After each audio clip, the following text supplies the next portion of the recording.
Lots of people think they're making better wealth decisions, but this week we're going to be speaking with the representative of a family office who makes sure that you're looking at everything holistically so that nothing is missed and everything is done according to your wishes.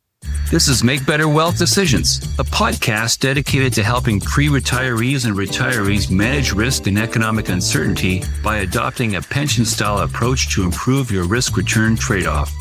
I'm your host, John DeGuy, a portfolio manager with Design Securities in Toronto. This week, we're speaking with Tina DeVito. She is a CPA, TEP, CFP, and FEA. She is the head family office services at First Affiliated Holdings, Inc., which is a firm that offers integrated holistic wealth management. How are you today, Tina? I'm great, John. Thank you very much for inviting me to join you today. You and I go back a way. We've been acquainted for many, many years, but this is the first time I've had a chance to get you on the podcast.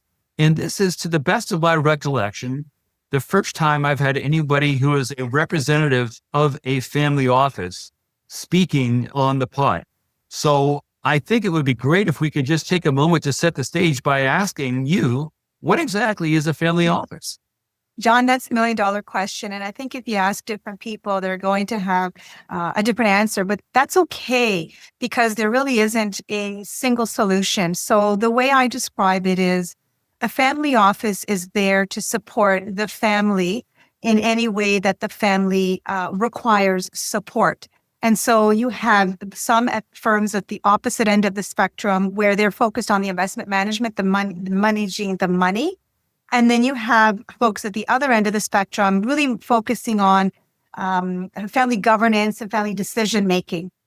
We're somewhere in between where our primary focus is dealing with families that have a lot going on, and they're looking for someone to be that family CFO. We don't replace the accountant or the lawyer. So accountants and lawyers have a very important job to do. And family offices will use those professionals to really support that client in the specialized services that are needed. And so a family office tends to be more of a quarterback for that family, organizing, controlling. The way I say it is, the family office is doing a good job if they're taking all of the confusion, the complexity, the chaos out of your life and giving you clarity, calmness, and peace of mind.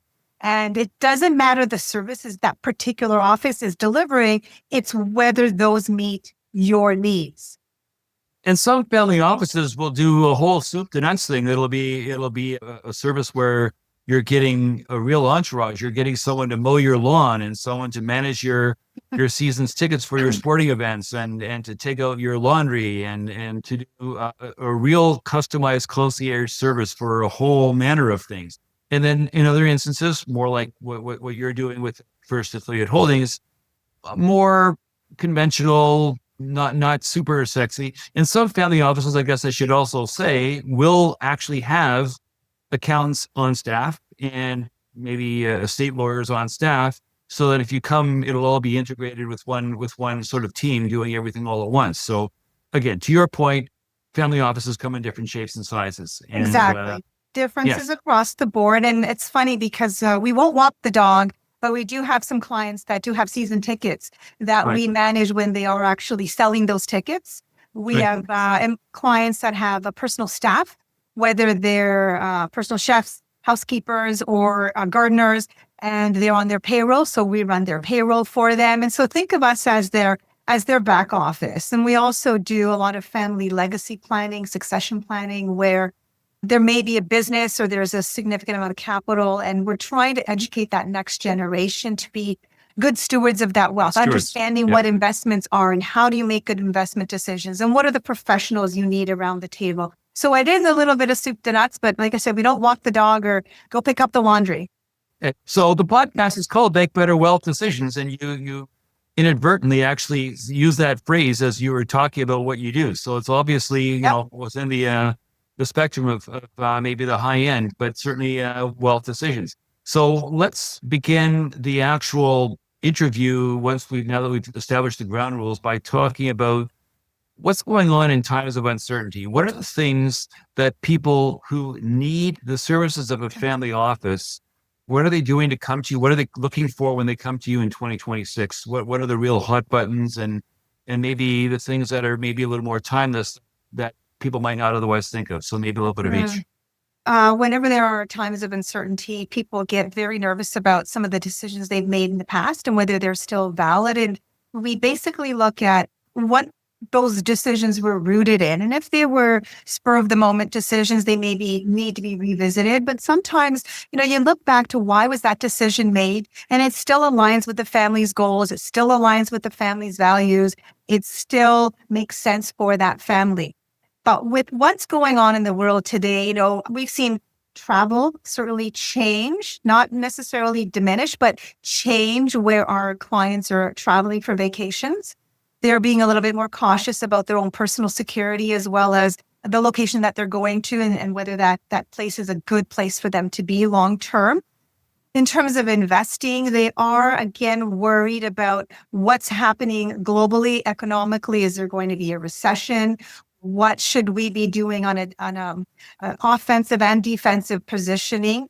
This is where our investment advisory team looks at it from a global perspective to help clients understand how they are positioned within the global markets or global portfolio. We look at things as well, like their real estate. Clients sometimes have real estate in multiple countries, and their ability to visit those properties maybe has diminished over the years, either because of what's going on globally or because they're aging and they're not really taking advantage of those properties as much as they should be. And so taking a look at it from a financial planning perspective and a net worth perspective is very important.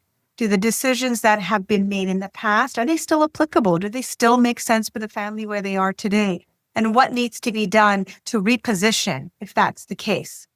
Right. So I was just thinking when you talked about travel, if you've got clients that have properties in Dubai or in Qatar or in United Arab Emirates, they're not going to want to go to visit those properties anytime soon because it's a war zone. And then similarly, just on the other side of the flip side of the same coin, there are some people who, for political or moral reasons, and I will freely confess that I'm one of them, will not set foot in the United States as long as Donald Trump is president, just because they don't, this is a person that's threatening my country and insulting my prime minister. And I have no time for these sorts of people. So I wonder, do family offices, I presume that you don't really get involved in telling people what to think in terms of their politics, but with regard to their personal safety, when personal safety becomes an issue, do you I presume you also make travel plans, you book the flights and do all those things. Are you actively involved in counseling your clients about whether they should in fact make that trip to the Middle East this spring? Well, John, we do have conversations with clients about that all the time. And some are of the same opinion as you are with the United States, despite the fact that they may have homes there. They're just taking a bit of a breather from crossing any border at this stage. We don't book trips, but when a client is indicating, and I had a client just come back from Israel, literally 3 days before war broke loose.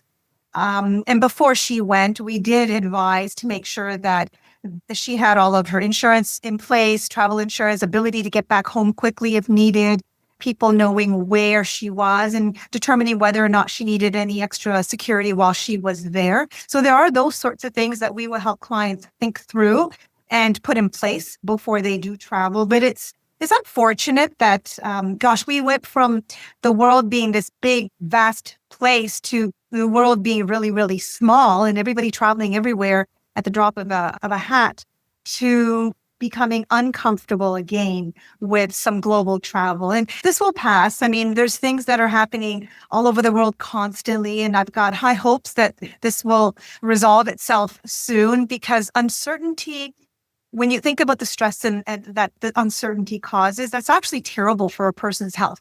We talk about longevity. We're living longer. We've got to make sure our wealth lasts as long as we do. But stress is terrible for our health. It disrupts sleep, eating patterns, makes people anxious. And that's not a very good state for people to be living in. And I know that your expertise is primarily on the planning side, but just for a moment, without talking about the details of investing, since we're talking about uncertainty and precarity, maybe you can take a moment to weigh in on how people are feeling about the the reliability of their income stream and whether their money is going to be enough to last them for as long as they need to? Yeah, that's a really good question. We talked about uncertainty. The one thing people are looking for now is certainty in their income stream and their cash flow. Prices are going up on a regular daily basis, and folks are wondering, how much is longer will this last? Will there be a point in time where I won't have enough cash flow to fund my lifestyle and I'll have to dip into savings? And with the stock market being very frothy right now, we don't know on any given day what's going to go up and what's going to go down. So that's something we do look at on a quarterly basis for our clients. We do a lot of forecasting and budgeting to determine what their cash flow needs are going to be and the sources potentially of those needs.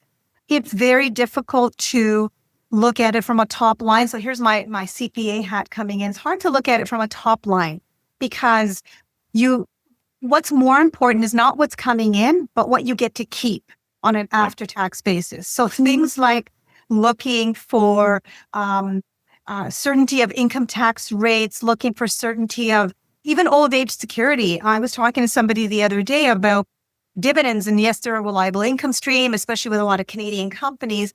The downside to dividends for folks who are relying on every last penny is that if they're collecting old age security, the way our tax system works could be resulting in you having to pay back some of your old age security. And then whether it's $100 or $1,000 or all of it, that is really important these days. And so looking at that as well as where's your income sources coming from? How are they going to be taxed? How much of it can you keep? All very important things to consider. It's funny because I wrote an article in the Financial Post 2 or 3 weeks ago about intergenerational equity and the rate at which OAS clawbacks should be kicking in and when they should be ending. So it has, I was looking at it more from the age of the young people and OAS being around a generation or 2 or 3 from now. But certainly there are a lot of people that are being impacted now. There's actually, I think this is an opportunity to tell you a story that a lot of people listening might not be aware of. Did you know that Berkshire Hathaway, the company run by Warren Buffett, has never paid a dividend? You did. Okay. Yeah. So Yeah. it's an ongoing discussion, both in financial planning circles and in wealth management circles, about whether or not dividends are good or bad or neither. And a couple guys by Modigliani, Miller and Modigliani, put out a paper 30 years ago saying that a rational investor should be indifferent to a firm's dividend policy because what matters is the total return. And what Warren Buffett does is the same sort of thing. It's like, if I get a dividend, I got to pay tax on it, to your point. Whereas if I get the same return and it's a pregnant capital gain, if I need the money, I can sell something. Tax rates are very similar for dividends and capital gains. So I'll trigger a similar amount of tax if I need the money. But what I don't want to do is trigger a tax bill if I don't need the money. If I need the money, I'll sell something. But if I don't need it, I'm just going to let it grow and compound and get a pregnant capital gain. So those are the sorts of things that I think a lot of ordinary investors don't think about when they're trying to make better wealth decisions. They'll just sort of say, oh, yeah, well, this stock has a dividend, that one doesn't. Oh, well, whatever. But they don't think about, well, but how can that have a knock-on effect with regard to whether or not my OAS is clawed back, as one example. Thank you for bringing that up. Can we also talk about risk management? With everything that's going on in the world right now, what are some things that people can think about with regard to risk management? Risk management, that's a really big word. So what I'm going to look at it from is, because we already talked a little bit of risk around travel, going into these volatile areas. But the other thing that I think is really important, because you mentioned it a little bit earlier, intergenerational, the next generation, is to prepare your estate, your finances, so that should anything happen to you or your spouse, your partner, make sure that, you have a will. It was still that stat every time I hear about it that, half Canadians die without a will or a valid will. It's still quite scary in this day and age. And when you are tempted to use AI or some other auto-generated will, be very, very cautious. I've seen a situation just recently where that was what was used.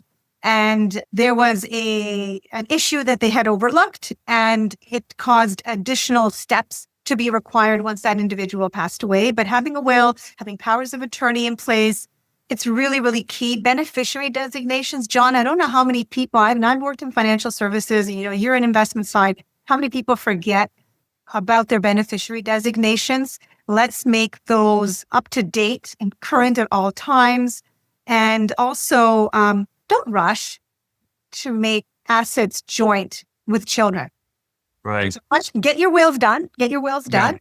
But don't rush to make assets joint with children. That I know you're shaking your head. You're thinking It's astonishing. Yeah, it's astonishing how many people try to force a square peg into a round hole just to avoid paying 1.5% in probate fees. And I had a conversation with my uncle just this past weekend about that. He was thinking about setting up a trust, and it's just a simple family residence. He's got 4 kids at all different corners of the country. Why would you want to set up a trust? Just sell the bloody home, divide the assets. It's a tax-free gain. It's simple and easy. But some people think they're being so smart, but they either accelerate their tax bill and pay taxes sooner than they have to in order to try to minimize their probate fee down the road, or they complicate their affairs more than they need to. One thing that you didn't mention in terms of risk management was insurance, having the right amount and the right kind. So I think it should also be added that, if you've got a sizable estate, you need to protect it, especially if there's going to be a tax bill associated with your passing, and or especially if you have dependents, spouses or children, if you're still working, that are relying on you to be able to maintain that lifestyle. You've got to have insurance in place to pay those debts and maintain that lifestyle until they can get back on their feet. I want to talk to you, Tina, now that I have you, about something which is related to what you said a moment ago about having your designations up to date in the wills and powers of attorney. And that is the idea of a letter of wishes and people being able to find your stuff, knowing what your passwords are, knowing like all sorts of things. Your executor or executrix or executors, whatever the case may be, who's going to mop up the mess after you pass away, it's a big job. It's a thankless job. And a lot of us don't realize how we make it harder on people by not telling them where the safety deposit box is located and where the key is to the safety deposit box. And, what do you have to say with regard to all these sort of minutia type things that are part and parcel with doing proper planning to help people pass on the wealth that they've spent so many years building in a way that's tax effective, but also consistent with what people want? It's so important, John. You said something that I had to chuckle. The safe deposit box. Most people put their wills in their safe deposit boxes. Right? So just think about if you weren't around yesterday and somebody was there to administer your estate, where would they start? Like, you have to think of it in terms of, I'm no longer here. How is someone going to know where all of my assets are, where all of my keys and my passwords are? It used to be really easy, John, before the invention of computers and, the digital age. An executive would go to a house, check the mailbox over the next couple of weeks, look for all the bills that were coming in, the prescription renewals for medicines or the subscriptions to newspapers. They would just basically wait for the information to come and go through drawers. Remember the filing cabinets and drawers we used to have full of stuff? We don't really have that anymore. It's all digitized, which is great. But how is an executive or a family member going to find all of that information? So a letter of wishes, you mentioned that. A letter of wishes is more of this is what I would kind of like to have happen. It's not a will. It doesn't mandate the family or the executor or executrix to enact on that. But sometimes people say, what would John have wanted to do? And so that's what you want to put in a letter of wishes. And so if you say, I wish my children to continue to go to private school, or I wish my children to be able to live in this house until they are, adults. Those are the types of letters of wishes, instructions that are provided. But it's the asset list that is so important. What bank accounts do you have? Where are they located? What insurance do you have? And where are the policies? What about your investments? Gone are the days where you have everything at one bank. You might have a bank account here, a TFSA somewhere else, your investment advisors, you might have 2 or 3. And so it's really important for someone that comes in to be able to do an inventory of all of your personal belongings. And yes, if there is a safe deposit box, where is the key? What's in the safe deposit box? What is the executor expecting to find in there? I had someone years ago that said they had some jewelry, personal jewelry, nothing crazy, but they had it hidden in their floor joist somewhere. And I said, well, that's kind of interesting. Anybody else know that it's there?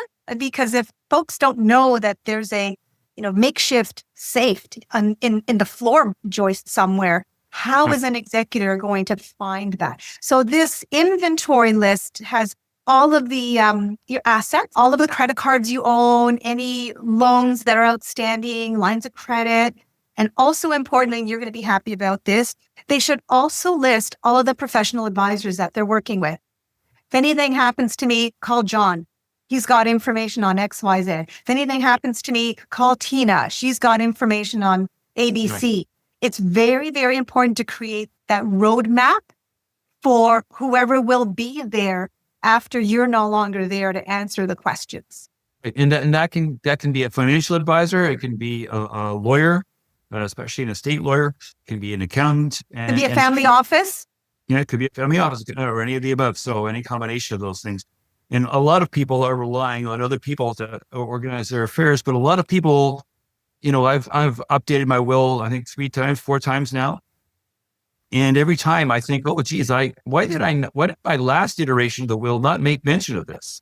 So you have to, you reread your own will and then you think, oh, hey, what do I want to add? And it's like, but if I had died before updating this will, I wouldn't have commented or said anything about these assets or about what my wishes were. How could I have not done that? So I think it's important. It's incumbent upon everyone to read and reread their will on a regular basis to make sure that nothing has changed in terms of, marriage, divorce, estrangement, what have you, that everything can be taken into consideration. So really good advice. The podcast is called Make Better Wealth Decisions.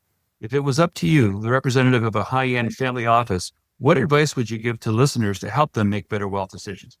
John, the only way you make a good decision is to have good inputs in order to make that decision. So clarity, confidence, being able to understand what your financial situation is, and being able to look into the future, the what ifs, all those what if scenarios, what if this, what if that. That's how you can start to make really good decisions. Otherwise, you're just taking one day at a time and just winging it. And that's never good for making good wealth decisions. Tina, I want to thank you. It's been a real pleasure and all the best to you in the future. Thank you, John. Thanks for inviting me here. Have a great day. This podcast is not to be construed as offering specific financial advice. Please consult a qualified advisor before acting. Be sure to subscribe if you haven't already.